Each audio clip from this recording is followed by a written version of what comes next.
Muy buenas tardes, con el gusto de saludarlo como todos los jueves en una emisión más de su programa Hablemos Derecho, el consultorio jurídico de TV UAC. Su servidor Gerardo Pérez le da la más cordial de las bienvenidas para que nos acompañe a lo largo de esta hora. El derecho a la salud es un derecho social fundamental, es obligación del Estado garantizar el derecho a la vida, así como promoverá y desarrollará políticas orientadas a elevar la calidad de vida. El bienestar colectivo y el acceso a los servicios se encuentran regulados en el artículo 4 constitucional, que señala: toda persona tiene derecho a la protección de la salud y la ley definirá las bases, modalidades para el acceso a los servicios de salud y establecerá la concurrencia de la federación y las entidades federativas en materia de salubridad. De esta manera, hablar del derecho a la salud es solo una forma de sintetizar para usos prácticos toda la gama de libertades y derechos que implican la protección a la salud como un derecho fundamental y un derecho del ser humano. El tema de esta tarde es el derecho de la salud. Acompáñenos. Perspectiva, diálogo, interacción ciudadana. Hablemos Derecho, el consultorio jurídico de TV UAC, con Gerardo Pérez Alvarado y Laura Méndez Olivares. Comenzamos. Licenciada Laura Méndez, muy buenas tardes, con el gusto de saludarte como todos los jueves. ¿Cómo está, licenciado? Buenas tardes, pues igualmente para mí es un placer saludarlo y también saludar a todas las personas que amablemente nos escuchan, nos sintonizan a través de los diferentes medios de la señal de TV UAC. Quiero recordarles que transmitimos todos los jueves a las 6 de la tarde en televisión abierta en el canal 24.1. También la señal de TV UAC se transmite por el sistema Megacable, el canal 124, el 24 de Axtel, el 14 de Easy, entre otros sistemas de televisión por cable. Además de que, bueno, pues nos puede ver en vivo a través de TV UAC, la señal de TV UAC, y también en nuestras redes sociales. Búsquenos como Hablemos Derecho, el consultorio jurídico de TV UAC, así todo completo, en Facebook y también en YouTube. En estos medios subimos el contenido semanal completo. Si usted quiere ver nuevamente este programa o quiere ver programas anteriores, ahí está todo el contenido a su disposición. Asimismo, lo invitamos a que se ponga en contacto con nosotros a través de Facebook. Envíenos un mensaje privado haciéndonos llegar sus dudas, sus comentarios, alguna situación legal que tenga por ahí pendiente de resolver. Con muchísimo gusto, este consultorio jurídico de TV UAC está abierto permanentemente para usted y con gusto podremos orientarlo, asesorarlo, canalizarlo con algún experto o, por supuesto, las dudas recurrentes del público. Nosotros nos damos a la tarea de buscar expertos conocedores del tema y tratar de disiparlas durante esta hora de programa. Pues bien, fíjense ustedes que se dice muy sencillo y ahora hablamos pues como un derecho humano, el derecho a la salud, por supuesto, pero si bien es cierto, aquellos estudiosos del derecho y usted, si no tiene mucho conocimiento, mucha praxis en todo lo que tiene que ver con el derecho, también es importante comentarle que desde la Constitución de 1907, que es la que actualmente nos rige, hasta 1983, el 3 de febrero en concreto, es donde se incorporan y se adicionan estos 4 rengloncitos que les acabo yo de dar lectura en lo que tiene que ver el derecho a la salud. Y a lo mejor usted me dirá, bueno, ¿cómo pasaron 66 años de 1917 a 1983 y ahorita a la vuelta de 30 y tantos años, correcto, seguimos batallando con este derecho humano que es la salud?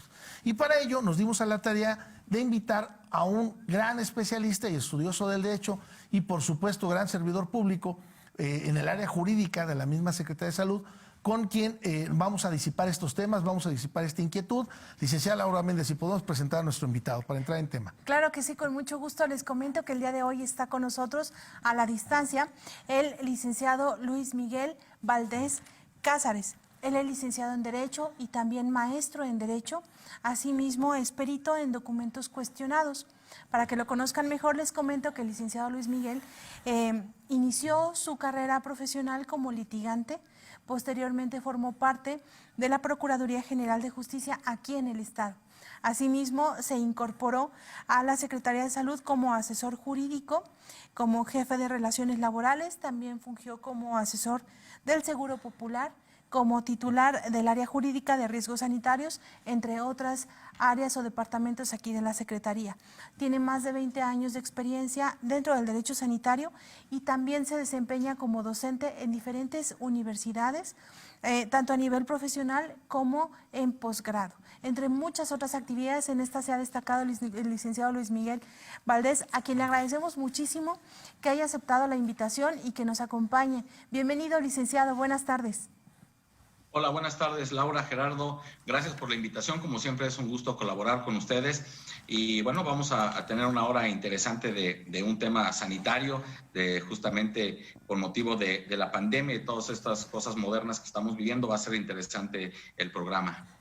Maestro Luis, pues para entrar en tema, oye, yo quisiera que tú nos pudieras comentar cuáles son los servicios de salud que proporciona el Estado, tomando en consideración, estimado maestro, que por lo menos yo o nosotros ubicamos el Hospital de Especialidades del Niño y la Mujer, el Hospital Querétaro, el Hospital General de Querétaro, que es el Hospital COVID, y el nuevo Hospital de Querétaro, correcto, que está en la carretera Cuota-Celaya, correcto, el Hospital de San Juan del Río, el Hospital General de Cadereyta y el Hospital de Jalpan. ¿Serán suficientes? ¿Son muchos? ¿O estamos bien en lo que tiene que ver con la salud? ¿Cómo andamos? Y si nos puedes comentar qué va a pasar con el Hospital COVID, porque afortunadamente, por lo menos esta semana, pues hemos tenido la noticia que no tenemos ya decesos por lo que tiene que ver a COVID, a diferencia, tú me corregirás el dato, pues en enero que teníamos hasta 35 personas que lamentablemente fallecían por día, nada más por la cuestión del COVID. Maestro Luis.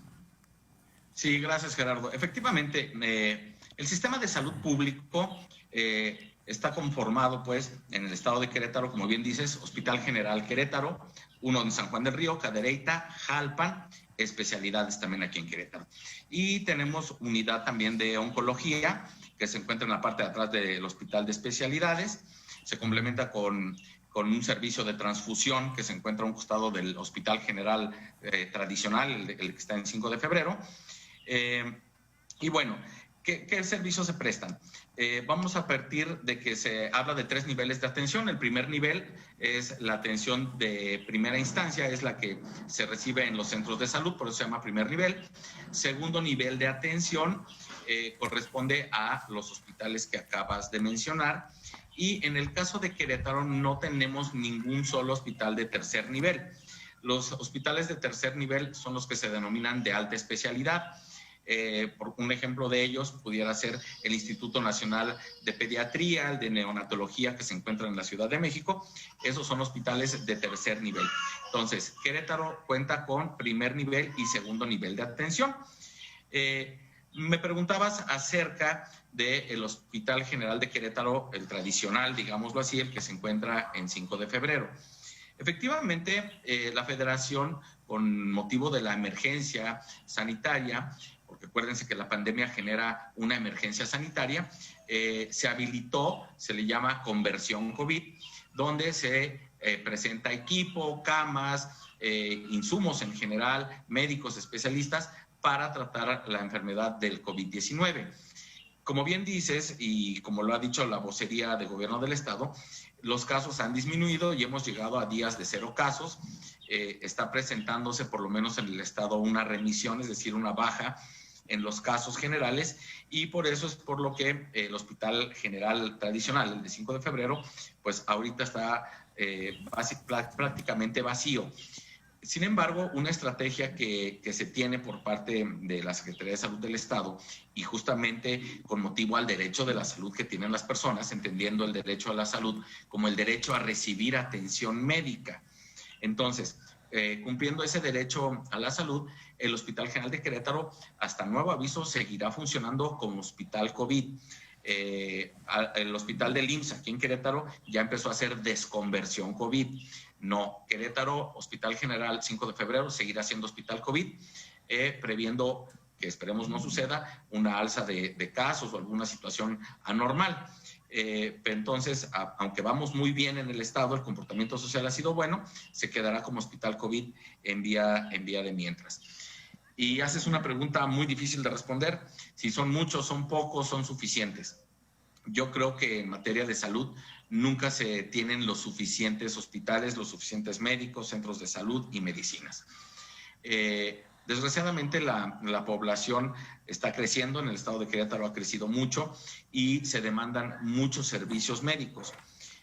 Sucedió un fenómeno social interesante con motivo del COVID, donde hubo personas que tuvieron reducciones salariales, hubo otras tantas personas que perdieron sus trabajos y bueno, con motivo de ello es que la demanda de servicios que se le hace al Estado pues aumenta. Entonces eso hace que tengas mayor ocupación hospitalaria, mayor ocupación en centros de salud.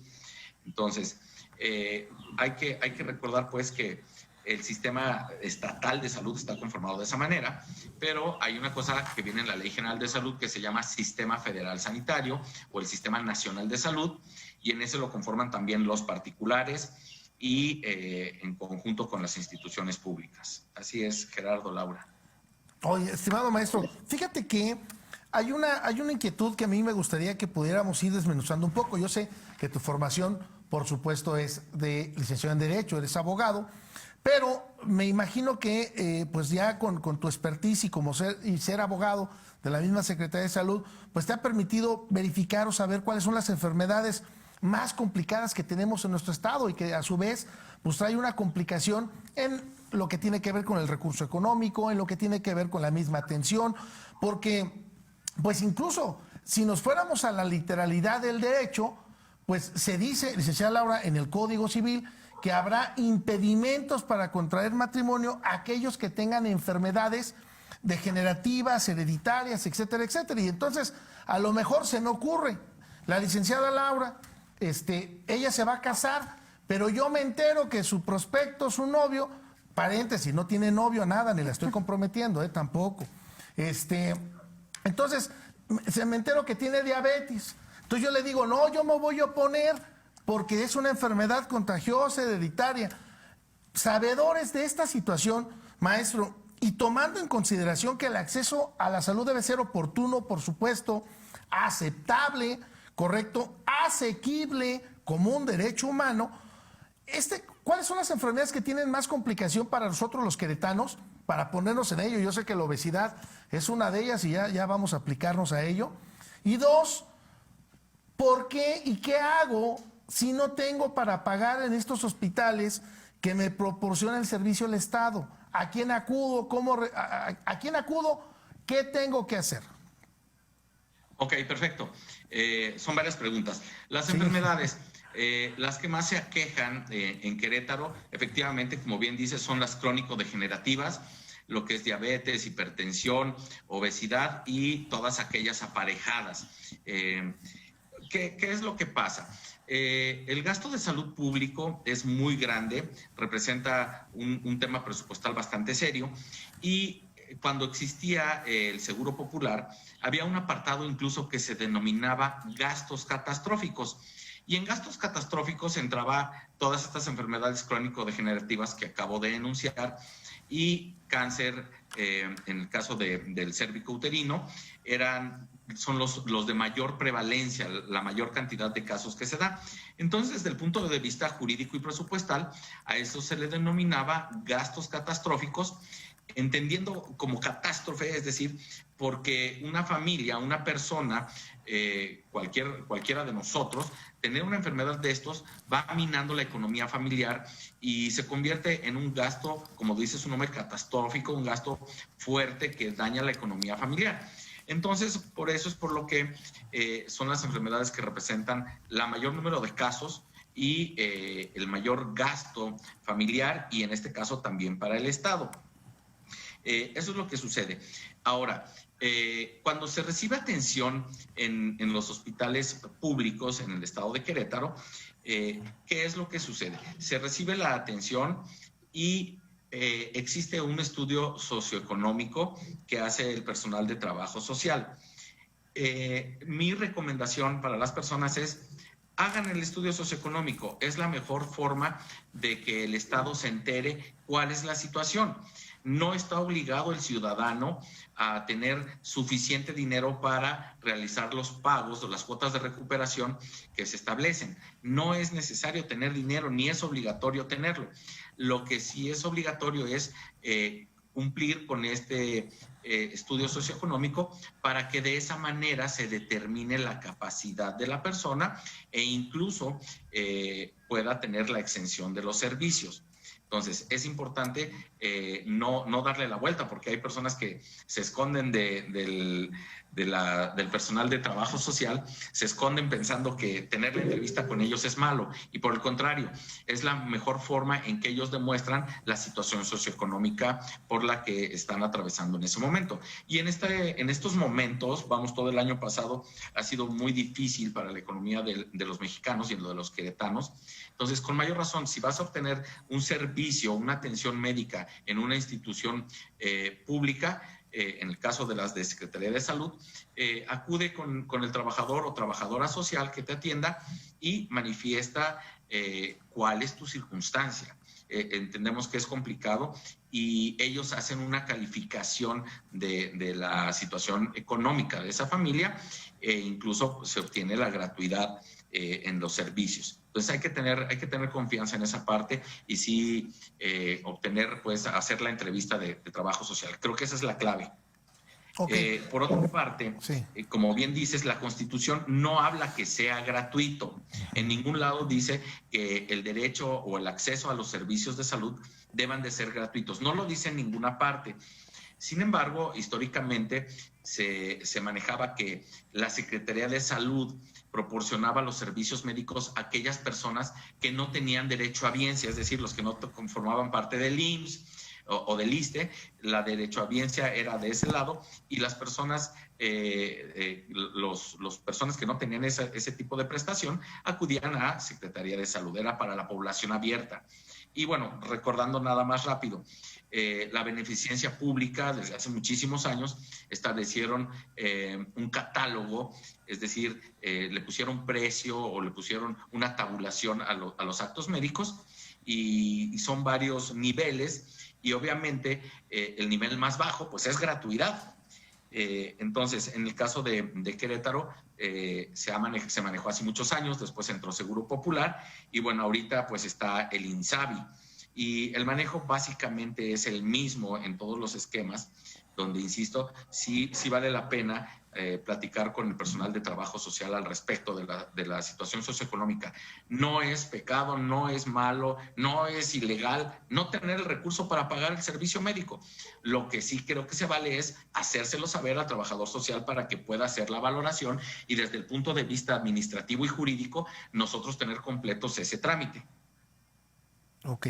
Ahora, maestro, hay dos preguntas que me surgen de esta situación y que me imagino que debe ser una problemática del día a día y una problemática social real. ¿Qué pasa si yo en mi falsa percepción, correcto, entre pensar que mejor le doy la vuelta a los trabajadores sociales, como tú lo comentas, porque pues voy a sacar a mi familiar y no quiero pagar nada, porque además pues habrá también alguna mala idea o alguna mala información en el sentido de decir es que el Estado tiene obligación de proporcionarme, correcto, la salud como lo dice la Constitución. Ya ves que luego, pues incluso nos señala, ¿no? Tenemos derecho a una vivienda digna y decorosa en este mismo artículo 4, pero no por eso el Estado tiene obligación de darte una casa, pues a eso me refiero. Es decir, que a veces habrá algunas personas que quieran transgiversar, correcto, la norma. ¿Qué pasa si yo de plano no tengo para pagar una operación que necesito realizarme en estos servicios de salud porque no tengo tampoco seguridad social, no tengo acceso al IMSS, no tengo acceso al ISSSTE? ¿Qué hago? ¿Cómo lo hago? ¿Ante quién lo gestiono? ¿Cómo lo tramito? Porque pues también es cierto que hay una obligación solidaria del Estado para atender a todos nosotros los queretanos. ¿Qué hago y cómo se tiene que hacer? Ok, les voy a decir cómo es que debe de funcionar y cuál creo que es la mejor forma en que funciona esto. Cuando una persona en general tiene algún tipo de situación médica, lo correcto es acudir al primer nivel, es decir, a un centro de salud. Para que en el centro de salud el médico de primer contacto determine que si tienes alguna enfermedad, si requieres alguna atención de especialista o, en su caso, si requieres un procedimiento médico como pudiera ser una cirugía. Entonces, después del primer nivel, vas a ser enviado al segundo nivel de atención, en este caso, a un hospital. En el hospital, lo primero es pues que se abra el expediente clínico. Hay personas que entiendo la preocupación y la apuración de necesitar un procedimiento quirúrgico, pero acuérdense que dentro de la sociedad que vivimos y dentro de las instituciones existen reglas. Entonces, lo primero es, haz tu expediente clínico y ya con tu expediente clínico, es decir, el expediente que se va a formar dentro del hospital para tu atención, ya después de eso viene la atención médica, donde te puede haber algunas evaluaciones previas de laboratorios, pruebas de gabinete, etcétera, y obviamente la celebración o la realización del acto quirúrgico. Previo a la realización del procedimiento quirúrgico es cuando viene la entrevista de trabajo social. Entonces, la recomendación es decir la verdad, decir la verdad. No es una situación que deba de darnos pena. Si en este momento estamos cursando o atravesando por una situación difícil desde el punto de vista económico y que además se juntó con un tema de salud, lo que yo recomiendo es decir la verdad. ¿Por qué? Porque pues, te van a preguntar cómo es tu casa, cuántas habitaciones tiene, cuántas personas viven, en tu núcleo familiar cuántas personas trabajan, cuáles son los ingresos. Y obvio, si yo digo, ¿sabes qué? Pues me corrieron hace 4 meses porque el lugar donde trabajaba cerró por la pandemia y soy desempleado y estoy ahorita tal vez lavando coches y me llevo 50 pesos, pues eso le va a dar un buen panorama, una idea clara a la persona que hace la evaluación que tu capacidad económica de pago es básicamente nula.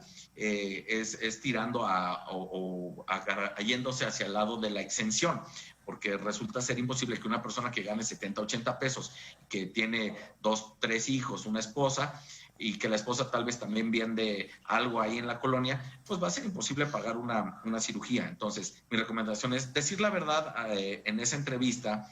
No hay que tener pena, hay que decir la situación y las situaciones en las que pasamos o las que cursamos a lo largo de la vida, así como podemos tener partes muy buenas, puede haber, como dice uno, ¿no? Las vacas flacas, puede haber situaciones donde no tenemos dinero.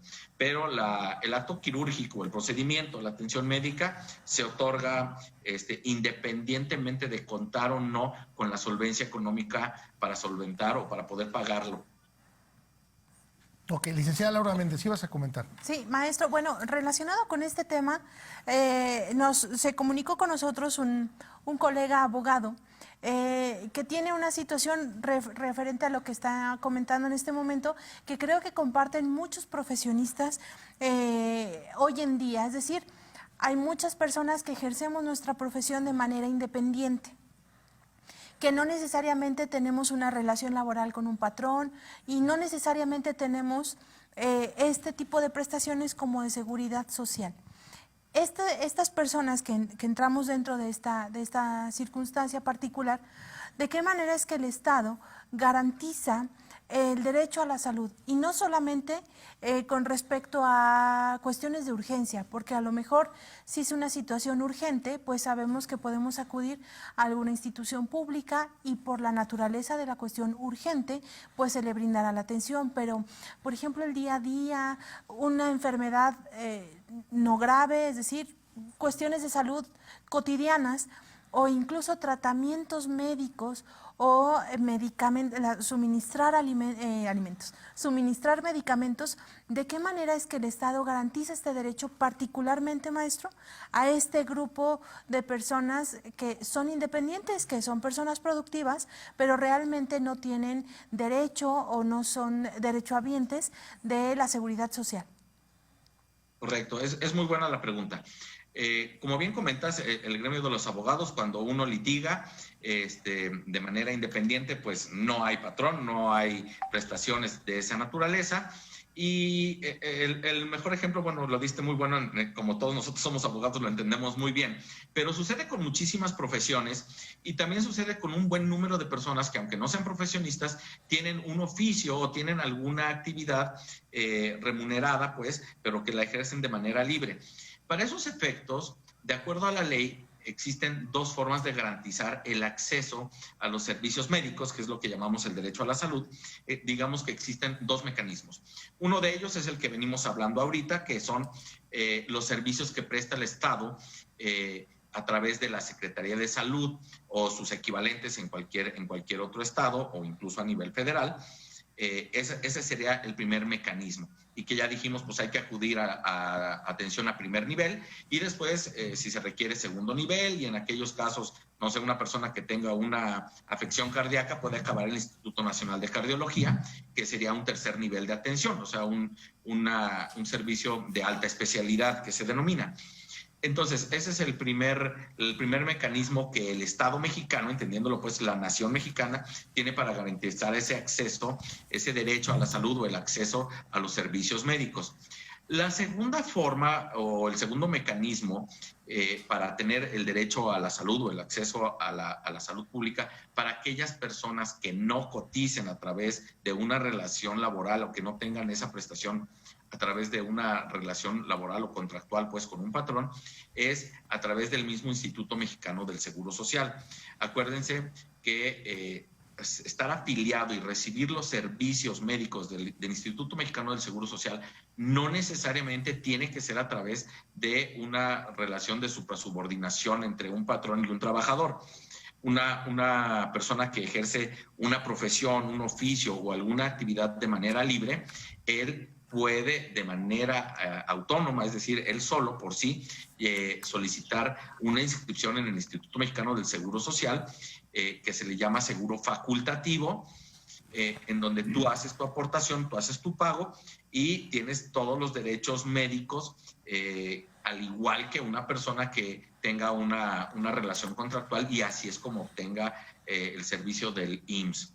Entonces, digamos que esos son los dos mecanismos que la nación o el Estado mexicano ha establecido para aquellas personas que no tienen un derecho laboral, pues, que les otorgue el servicio médico. Entonces, uno que damos es la Secretaría de Salud a través de sus distintas unidades, a través de los estados, y el otro es el Instituto Mexicano del Seguro Social en la modalidad del seguro facultativo, donde tú solito lo contratas. Esa sería la forma en obtener o en que el Estado prevé el derecho a la salud o el derecho a el acceso al servicio médico para otro tipo de personas, o las personas más bien que se dedican al libre ejercicio de alguna profesión o actividad.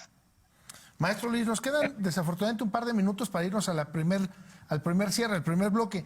Pero ¿te parece bien si pudiéramos regresar en este segundo bloque para desarrollar en qué consiste, bueno, el INSABI, y dos, cómo obtengo el seguro facultativo? Porque, pues a fin de cuentas, me parece que cuánto me representa que cualquier persona que nos vea en este momento, profesionista, que tenga algún trabajo, emprendedor, como tú lo comentabas, cualquier arte, oficio que realicen, pues que sepan que pues, no tenemos comprada la salud, esa es la verdad. Y en muchas ocasiones el patrimonio se acaba cuando se ve involucrada una cuestión de salud. No se diga ahorita por el asunto COVID, vimos varias personas que pues se quedaron sumamente endeudadas, estimado Luis, en hospitales particulares por esta situación. No quiero decir que a lo mejor la atención pública no era la suficiente, pero cada quien, ¿verdad? El punto es, ¿te parece bien que podamos regresar de la pausa y que nos digas en qué consiste el INSABI, qué implica el INSABI y qué es el seguro facultativo y a cuánto asciende y cómo tengo que pagar el seguro facultativo? ¿Sí? Claro que sí. Vamos a la pausa y regresamos. Estamos en su programa Hablemos de Derecho, el consultorio jurídico de TV WAC. Vamos a la pausa y regresamos. Regresamos.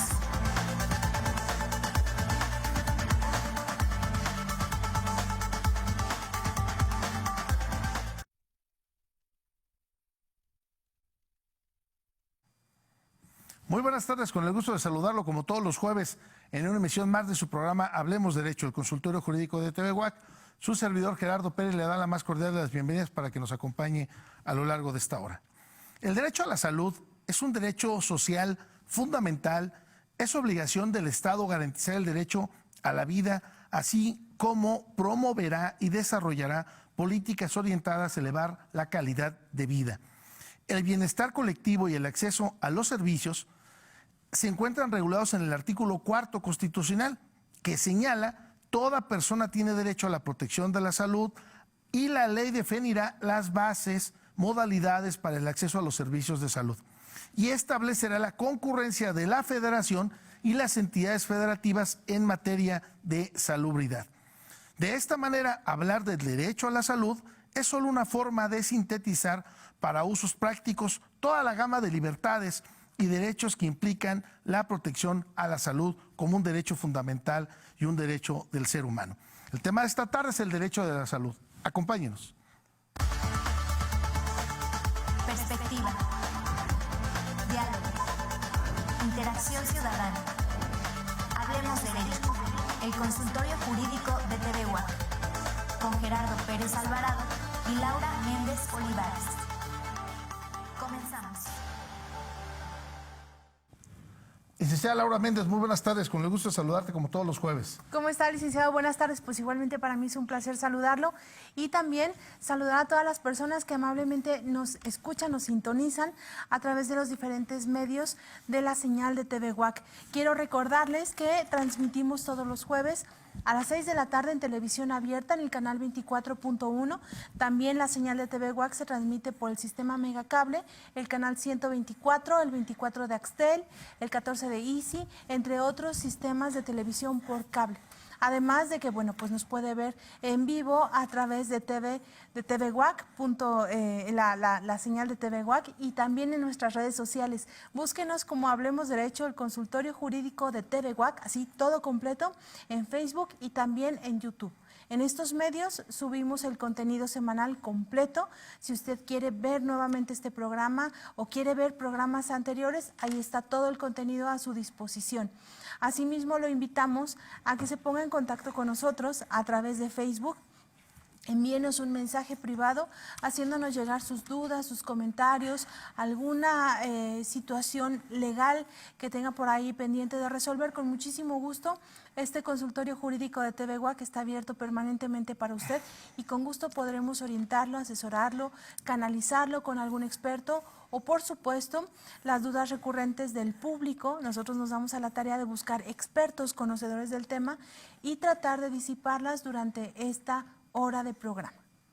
Pues bien, fíjense ustedes que se dice muy sencillo y ahora hablamos pues como un derecho humano, el derecho a la salud, por supuesto, pero si bien es cierto, aquellos estudiosos del derecho y usted, si no tiene mucho conocimiento, mucha praxis en todo lo que tiene que ver con el derecho, también es importante comentarle que desde la Constitución de 1907, que es la que actualmente nos rige, hasta 1983, el 3 de febrero en concreto, es donde se incorporan y se adicionan estos 4 rengloncitos que les acabo yo de dar lectura en lo que tiene que ver el derecho a la salud.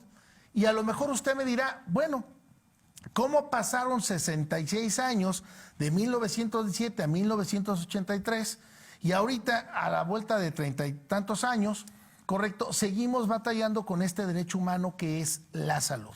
Y para ello nos dimos a la tarea de invitar a un gran especialista y estudioso del derecho y, por supuesto, gran servidor público en el área jurídica de la misma Secretaría de Salud, con quien vamos a disipar estos temas, vamos a disipar esta inquietud. Licenciada Laura Méndez, si podemos presentar a nuestro invitado para entrar en tema. Claro que sí, con mucho gusto. Les comento que el día de hoy está con nosotros a la distancia el licenciado Luis Miguel Valdés Cázares. Él es licenciado en Derecho y también maestro en Derecho. Asimismo, es perito en documentos cuestionados. Para que lo conozcan mejor, les comento que el licenciado Luis Miguel inició su carrera profesional como litigante. Posteriormente formó parte de la Procuraduría General de Justicia aquí en el Estado. Asimismo, se incorporó a la Secretaría de Salud como asesor jurídico, como jefe de Relaciones Laborales. También fungió como asesor del Seguro Popular. como titular del área jurídica de riesgos sanitarios, entre otras áreas o departamentos aquí de la Secretaría.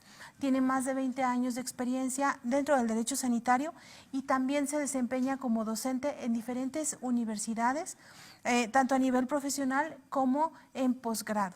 Entre muchas otras actividades, en esta se ha destacado el licenciado Luis Miguel Valdés, a quien le agradecemos muchísimo que haya aceptado la invitación y que nos acompañe. Bienvenido, licenciado, buenas tardes. Hola, buenas tardes, Laura, Gerardo. Gracias por la invitación. Como siempre, es un gusto colaborar con ustedes. Y bueno, vamos a tener una hora interesante de un tema sanitario, justamente por motivo de la pandemia y todas estas cosas modernas que estamos viviendo. Va a ser interesante el programa. Maestro Luis, pues para entrar en tema, oye, yo quisiera que tú nos pudieras comentar cuáles son los servicios de salud que proporciona el Estado, tomando en consideración, estimado maestro, que por lo menos yo o nosotros ubicamos el Hospital de Especialidades del Niño y la Mujer, el Hospital Querétaro, el Hospital General de Querétaro, que es el Hospital COVID, y el nuevo Hospital de Querétaro, correcto, que está en la carretera Cuota-Celaya, correcto, el Hospital de San Juan del Río, el Hospital General de Cadereyta y el Hospital de Jalpan. ¿Serán suficientes? ¿Son muchos? ¿O estamos bien en lo que tiene que ver con la salud? ¿Cómo andamos? Y si nos puedes comentar qué va a pasar con el Hospital COVID, porque afortunadamente, por lo menos esta semana, pues hemos tenido la noticia que no tenemos ya decesos por lo que tiene que ver a COVID, a diferencia, tú me corregirás el dato, pues en enero que teníamos hasta 35 personas que lamentablemente fallecían por día, nada más por la cuestión del COVID. Maestro Luis. Sí, gracias, Gerardo. Efectivamente, el sistema de salud público está conformado, pues, en el estado de Querétaro, como bien dices, Hospital General Querétaro, uno en San Juan del Río, Cadereyta, Jalpan, especialidades también aquí en Querétaro. Y tenemos unidad también de oncología, que se encuentra en la parte de atrás del Hospital de Especialidades. Se complementa con un servicio de transfusión que se encuentra a un costado del Hospital General tradicional, el que está en 5 de febrero. Y bueno, ¿qué servicios se prestan? Vamos a partir de que se habla de 3 niveles de atención. El primer nivel es la atención de primera instancia, es la que se recibe en los centros de salud, por eso se llama primer nivel. Segundo nivel de atención corresponde a los hospitales que acabas de mencionar. Y en el caso de Querétaro no tenemos ningún solo hospital de tercer nivel. Los hospitales de tercer nivel son los que se denominan de alta especialidad. Por un ejemplo de ellos pudiera ser el Instituto Nacional de Pediatría, el de Neonatología que se encuentra en la Ciudad de México. Esos son hospitales de tercer nivel. Entonces, Querétaro cuenta con primer nivel y segundo nivel de atención. Me preguntabas acerca del Hospital General de Querétaro, el tradicional, digámoslo así, el que se encuentra en 5 de febrero. Efectivamente, la Federación, con motivo de la emergencia sanitaria, porque acuérdense que la pandemia genera una emergencia sanitaria, se habilitó, se le llama conversión COVID, donde se presenta equipo, camas, insumos en general, médicos especialistas para tratar la enfermedad del COVID-19. Como bien dices, y como lo ha dicho la vocería de Gobierno del Estado, los casos han disminuido y hemos llegado a días de 0 casos. Está presentándose, por lo menos en el Estado, una remisión, es decir, una baja en los casos generales, y por eso es por lo que el Hospital General tradicional, el de 5 de febrero, pues ahorita está prácticamente vacío. Sin embargo, una estrategia que se tiene por parte de la Secretaría de Salud del Estado, y justamente con motivo al derecho de la salud que tienen las personas, entendiendo el derecho a la salud como el derecho a recibir atención médica.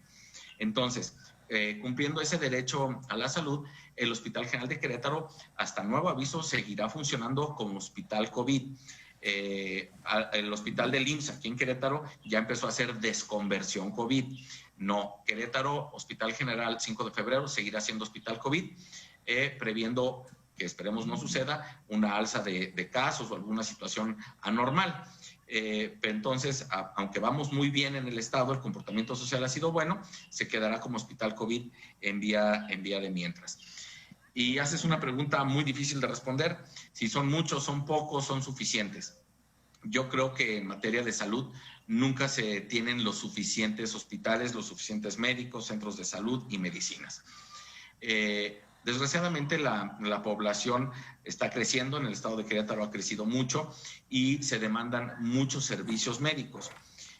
Sucedió un fenómeno social interesante con motivo del COVID, donde hubo personas que tuvieron reducciones salariales, hubo otras tantas personas que perdieron sus trabajos y bueno, con motivo de ello es que la demanda de servicios que se le hace al Estado pues aumenta. Entonces eso hace que tengas mayor ocupación hospitalaria, mayor ocupación en centros de salud. Entonces hay que recordar pues que el sistema estatal de salud está conformado de esa manera, pero hay una cosa que viene en la Ley General de Salud que se llama Sistema Federal Sanitario o el Sistema Nacional de Salud, y en ese lo conforman también los particulares y en conjunto con las instituciones públicas. Así es, Gerardo, Laura.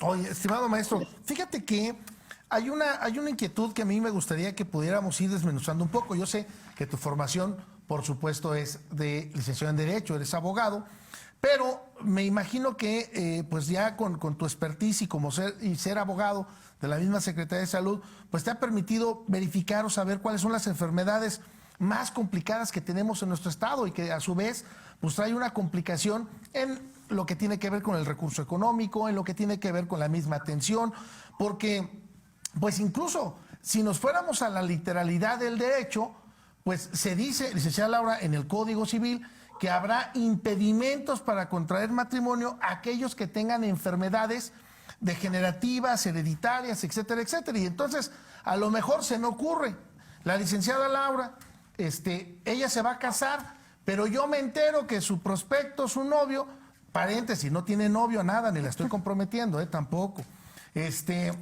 Entonces, me entero que tiene diabetes. Entonces yo le digo, no, yo me voy a oponer porque es una enfermedad contagiosa, hereditaria. Sabedores de esta situación, maestro, y tomando en consideración que el acceso a la salud debe ser oportuno, por supuesto, aceptable, correcto, asequible, como un derecho humano, ¿cuáles son las enfermedades que tienen más complicación para nosotros los queretanos? Para ponernos en ello, yo sé que la obesidad es una de ellas y ya vamos a aplicarnos a ello. Y dos, ¿por qué y qué hago si no tengo para pagar en estos hospitales que me proporciona el servicio del Estado? ¿A quién acudo? ¿A quién acudo? ¿Qué tengo que hacer? Ok, perfecto. Son varias preguntas. Las enfermedades, las que más se aquejan en Querétaro, efectivamente, como bien dices, son las crónico-degenerativas, lo que es diabetes, hipertensión, obesidad y todas aquellas aparejadas. ¿Qué es lo que pasa? El gasto de salud público es muy grande, representa un tema presupuestal bastante serio y cuando existía el Seguro Popular había un apartado incluso que se denominaba gastos catastróficos y en gastos catastróficos entraba todas estas enfermedades crónico-degenerativas que acabo de enunciar y cáncer, en el caso del cérvico uterino, son los de mayor prevalencia, la mayor cantidad de casos que se da. Entonces, desde el punto de vista jurídico y presupuestal, a eso se le denominaba gastos catastróficos, entendiendo como catástrofe, es decir, porque una familia, una persona, cualquiera de nosotros, tener una enfermedad de estos va minando la economía familiar y se convierte en un gasto, como dice su nombre, catastrófico, un gasto fuerte que daña la economía familiar. Entonces, por eso es por lo que son las enfermedades que representan la mayor número de casos y el mayor gasto familiar y en este caso también para el Estado. Eso es lo que sucede. Ahora, cuando se recibe atención en los hospitales públicos en el estado de Querétaro, ¿qué es lo que sucede? Se recibe la atención y existe un estudio socioeconómico que hace el personal de trabajo social. Mi recomendación para las personas es: hagan el estudio socioeconómico. Es la mejor forma de que el Estado se entere cuál es la situación. No está obligado el ciudadano a tener suficiente dinero para realizar los pagos o las cuotas de recuperación que se establecen. No es necesario tener dinero, ni es obligatorio tenerlo.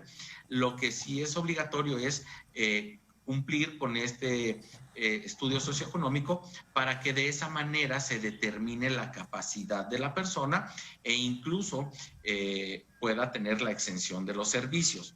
Entonces, es importante no darle la vuelta, porque hay personas que se esconden del personal de trabajo social, se esconden pensando que tener la entrevista con ellos es malo, y por el contrario, es la mejor forma en que ellos demuestran la situación socioeconómica por la que están atravesando en ese momento. Y en estos momentos, todo el año pasado ha sido muy difícil para la economía de los mexicanos y en lo de los queretanos.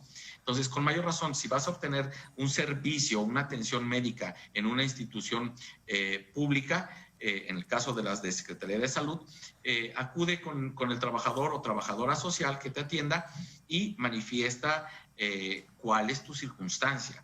Entendemos que es complicado y ellos hacen una calificación de la situación económica de esa familia e incluso se obtiene la gratuidad en los servicios. Entonces hay que tener confianza en esa parte y sí hacer la entrevista de trabajo social. Creo que esa es la clave.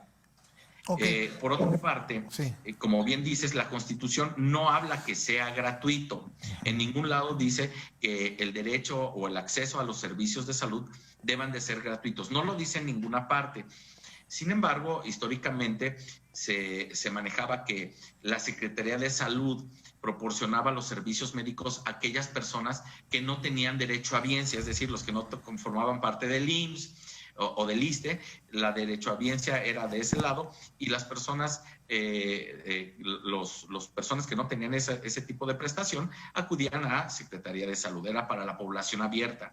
Y bueno, recordando nada más rápido, la beneficencia pública desde hace muchísimos años establecieron un catálogo, es decir, le pusieron precio o le pusieron una tabulación a los actos médicos, y son varios niveles, y obviamente el nivel más bajo pues es gratuidad.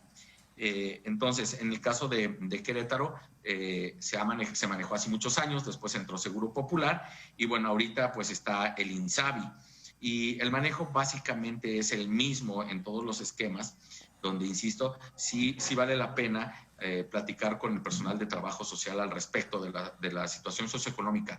No es pecado, no es malo, no es ilegal no tener el recurso para pagar el servicio médico. Lo que sí creo que se vale es hacérselo saber al trabajador social para que pueda hacer la valoración, y desde el punto de vista administrativo y jurídico, nosotros tener completos ese trámite. Ok. Ahora, maestro, hay dos preguntas que me surgen de esta situación y que me imagino que debe ser una problemática del día a día y una problemática social real. ¿Qué pasa si yo en mi falsa percepción, correcto, entre pensar que mejor le doy la vuelta a los trabajadores sociales, como tú lo comentas, porque pues voy a sacar a mi familiar y no quiero pagar nada, porque además pues habrá también alguna mala idea o alguna mala información, en el sentido de decir, es que el Estado tiene obligación de proporcionarme, correcto, la salud, como lo dice la Constitución. Ya ves que luego, pues incluso nos señala, ¿no? Tenemos derecho a una vivienda digna y decorosa, en este mismo artículo 4, pero no por eso el Estado tiene obligación de darte una casa, pues a eso me refiero. Es decir, que a veces habrá algunas personas que quieran transgiversar, correcto, la norma. ¿Qué pasa si yo de plano no tengo para pagar una operación que necesito realizarme en estos servicios de salud, porque no tengo tampoco seguridad social, no tengo acceso al IMSS, no tengo acceso al ISSSTE? ¿Qué hago? ¿Cómo lo hago? ¿Ante quién lo gestiono? ¿Cómo lo tramito? Porque pues también es cierto que hay una obligación solidaria del Estado para atender a todos nosotros los queretanos. ¿Qué hago y cómo se tiene que hacer? Ok, les voy a decir cómo es que debe de funcionar y cuál creo que es la mejor forma en que funciona esto. Cuando una persona en general tiene algún tipo de situación médica, lo correcto es acudir al primer nivel, es decir, a un centro de salud. Para que en el centro de salud el médico de primer contacto determine que si tienes alguna enfermedad, si requieres alguna atención de especialista o, en su caso, si requieres un procedimiento médico como pudiera ser una cirugía. Entonces, después del primer nivel, vas a ser enviado al segundo nivel de atención, en este caso, a un hospital. En el hospital, lo primero es pues que se abra el expediente clínico. Hay personas que entiendo la preocupación y la apuración de necesitar un procedimiento quirúrgico, pero acuérdense que dentro de la sociedad que vivimos y dentro de las instituciones existen reglas. Entonces, lo primero es, haz tu expediente clínico y ya con tu expediente clínico, es decir, el expediente que se va a formar dentro del hospital para tu atención, ya después de eso viene la atención médica, donde te puede haber algunas evaluaciones previas de laboratorios, pruebas de gabinete, etcétera, y obviamente la celebración o la realización del acto quirúrgico. Previo a la realización del procedimiento quirúrgico es cuando viene la entrevista de trabajo social. Entonces, la recomendación es decir la verdad, decir la verdad. No es una situación que deba de darnos pena. Si en este momento estamos cursando o atravesando por una situación difícil desde el punto de vista económico y que además se juntó con un tema de salud, lo que yo recomiendo es decir la verdad. ¿Por qué? Porque pues, te van a preguntar cómo es tu casa, cuántas habitaciones tiene, cuántas personas viven, en tu núcleo familiar cuántas personas trabajan, cuáles son los ingresos. Y obvio, si yo digo, ¿sabes qué? Pues me corrieron hace 4 meses porque el lugar donde trabajaba cerró por la pandemia y soy desempleado y estoy ahorita tal vez lavando coches y me llevo 50 pesos, pues eso le va a dar un buen panorama, una idea clara a la persona que hace la evaluación que tu capacidad económica de pago es básicamente nula. Es tirando yéndose hacia el lado de la exención, porque resulta ser imposible que una persona que gane 70, 80 pesos, que tiene 2, 3 hijos, una esposa, y que la esposa tal vez también vende algo ahí en la colonia, pues va a ser imposible pagar una cirugía. Entonces, mi recomendación es decir la verdad en esa entrevista. No hay que tener pena, hay que decir la situación y las situaciones en las que pasamos o las que cursamos a lo largo de la vida, así como podemos tener partes muy buenas, puede haber, como dice uno, ¿no? Las vacas flacas, puede haber situaciones donde no tenemos dinero. Pero el acto quirúrgico, el procedimiento, la atención médica se otorga independientemente de contar o no con la solvencia económica para solventar o para poder pagarlo.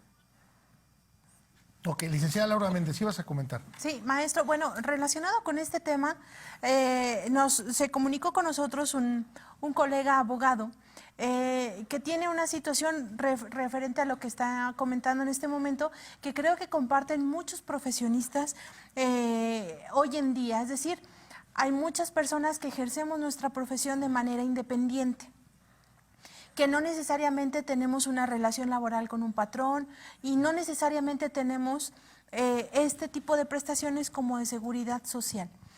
Estas personas que entramos dentro de esta circunstancia particular, ¿de qué manera es que el Estado garantiza el derecho a la salud? Y no solamente con respecto a cuestiones de urgencia, porque a lo mejor si es una situación urgente, pues sabemos que podemos acudir a alguna institución pública y por la naturaleza de la cuestión urgente, pues se le brindará la atención. Pero, por ejemplo, el día a día, una enfermedad no grave, es decir, cuestiones de salud cotidianas o incluso tratamientos médicos o suministrar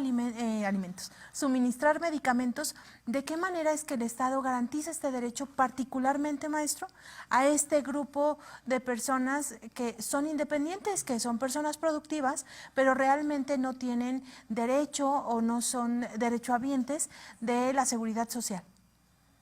Correcto, es muy buena la pregunta.